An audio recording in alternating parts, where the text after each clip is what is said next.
this video, we'll be cloning this nice Twitch live indicator with HTML and CSS. So I already have some general CSS here, which is a nice CSS reset, a little customization, and I will link to this article why you need this little customization. Oh yeah, it's super important. And then I have just this very simple code to get it into the center and to make the background black. So to get started, let a div with the class of Twitch live indicator. And in there I'll put an image. And this is my logo. And by the way, the logo here is by the king of CSS, Kevin Powell. I will have several links in the description below to all of his awesome stuff, like his website, his YouTube channel, which you must follow, and his Twitch. Okay, so now that we have this, it's good to see what this is, and that is, of course, Evan, the web dev. You know me, you know that is the name of my channel. And then I'll style up my Twitch live indicator. And I'll make the width of it 100, not here, but we'll do that later on an image, on the image. So why not we start with that? I'll put a width of 100 pixels and a height of 100 pixels to make sure it's all the good aspect ratio, or you can just use an aspect ratio of 1, which is modern CSS. And now I'll put a border radius here of 50%. Of course, that did nothing on our image because we need to put the border radius also on our image. And now we need this nice fancy red border. To get that, I'll use border 3 pixels solid red. And now it's glued to the image, so to make this black line and then the border, I'll add some padding of like 0.25 m. Let's see. 125 m seems pretty good to me. Now we need to tackle this live section. And to do that, I'll use my favorite pseudo elements.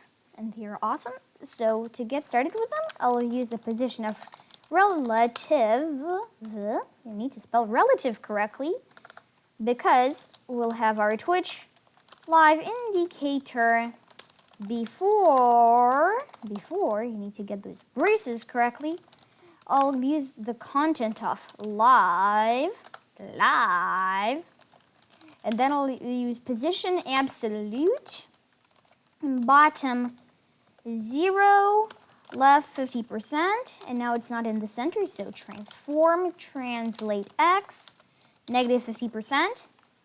Nice, and we'll put a bottom of 25% of negative 25%, and then I'll use a translate y of negative 50%, or you can combine it together with a translate negative 50%, negative 50%. That does exactly the same thing. And I'll set the background color to be red, because red is an awesome color sometimes. And I'll put some padding, which is like 0.1 m, 0.4 m, not too much. That's important. And this, I really don't like this serif font, so I'll change the font family to sans serif.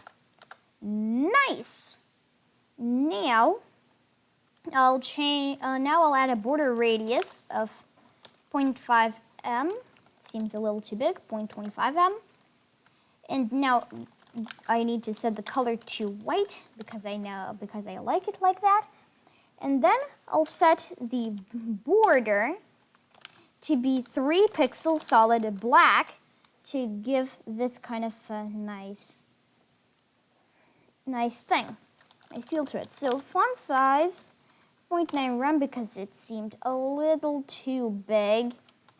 There are still some adjustments that could be made, like the letter, like the font weight of bold. That could really help. And when you have all caps text, some letter spacing of like 1 pixel or 0.5 pixels can really help. And I think this is looking pretty good compared to this.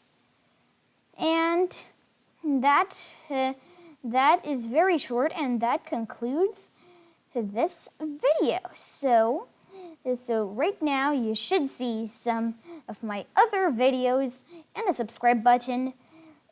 And make sure to subscribe to me to always know when a new video comes out.